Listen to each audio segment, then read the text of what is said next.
নদীর দক্ষিণে সাগর, উত্তরেতে কিছু দূরে কলকাতা শহর, ভাইরে কলকাতা শহর।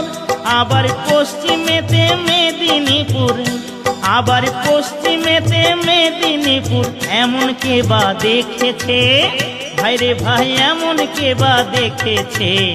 ডায়মন্ড হারবার থানার নিচে যে নদী আছে, ডায়মন্ড হারবার থানার নিচে যে নদী আছে।